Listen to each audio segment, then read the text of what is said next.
Salakia, guys. Back to Job 3 and 13.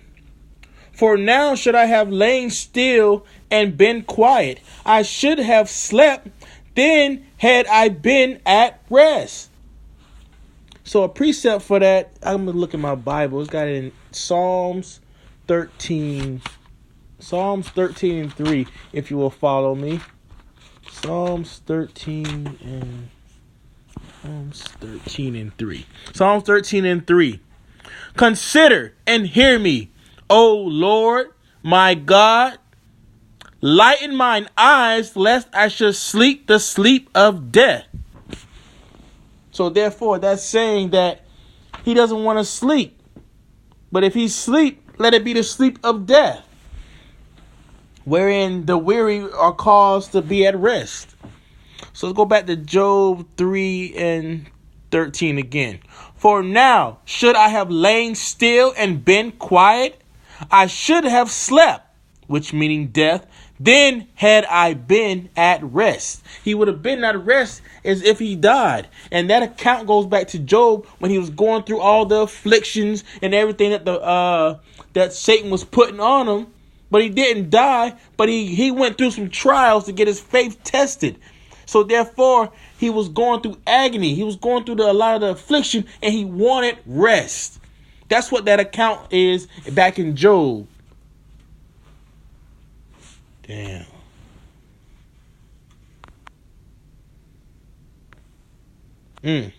Verse 14. With kings and counselors of earth, which built desolate places for themselves. So it's not like you're going to be up there with the kings and counselors of this world as well. Verse 15. Or with princes that had gold, who filled their houses with silver.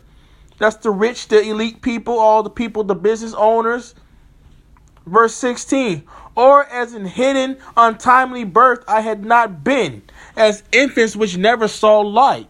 So therefore, he's talking about the people with the abortions or basically an untimely birth, which is basically an abortion, or someone who was born premature and still couldn't really make it. They didn't really make it out of the womb.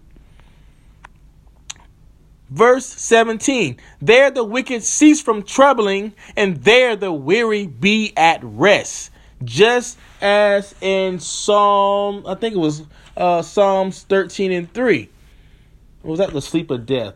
I think that was the sleep of death. I'm sorry. Salakia. My head is everywhere. Verse 18. There the prisoners rest together. They hear not the voice of the oppressor. They're not going to hear the oppressor. They're going to be all at rest. It's going to be a division between the wicked and the ones that are of the other nations as well. But we're all going to be in the same place. It's going to be a separation there. Verse 19, the small and the great are there, and the servant is free from his master. Verse 20, wherefore is light given unto him that is in misery, and life unto the bitter in soul. So I hope this, I got one more precept. And just go ahead and drive it on home. Sirach. I believe, yes, Sirach. Sirach 4, I believe, in 24. 24 to 27. Okay, Sirach chapter 4, verse 24.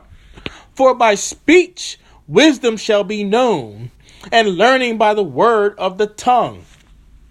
So hopefully that by these precepts and everything that I brought out, hopefully that you was able to learn something to let you know that when we die, we all going to go up to go get judged. We're all going to be up there in the spirit world. We're all going to be together. It's going to be a division as well, because all the other nations out there, they don't matter. The wicked, they don't matter. Only the elect as of right now. Verse 25. And no wise speak against the truth, which is this Bible, this doctrine, which is life. But be abashed of the error of thine ignorance. So therefore, I was the same way. I was very abashed by my ignorance that I had. I thought I knew everything. But until I heard someone be able to bring it out a lot better than me, there's a lot of brothers out there that can break this down, man, can make it so flawless. But this was just like a little test run through. Hopefully, certain brothers were able to get the concept to let you know that when you die, you don't just rot in the ground and you die. Your spirit lives on. You go back into the time of Samuel, when he called and he looked for a seer, and he called upon Samuel. And the seer was saying that she seen gods ascending unto the heavens.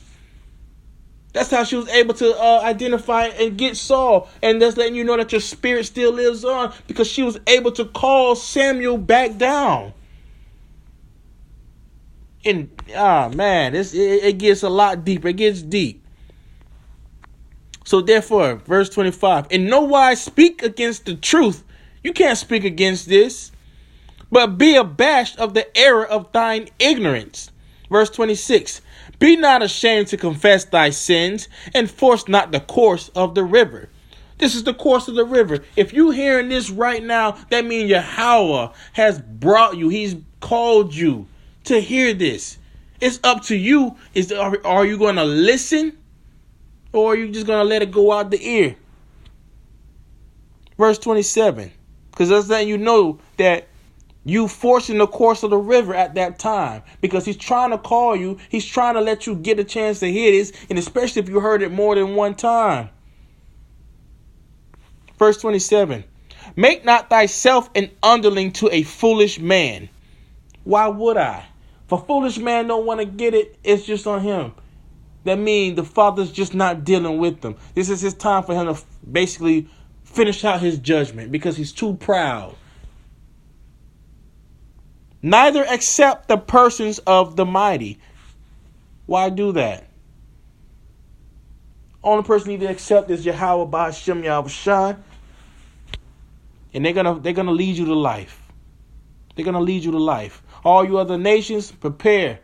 Read Isaiah 14:1. That's for you. For all you other nations out there. This ain't for you. After you die, you're gonna be at rest in the spirit world for a little while. But when you come back, all hell's going to be on you.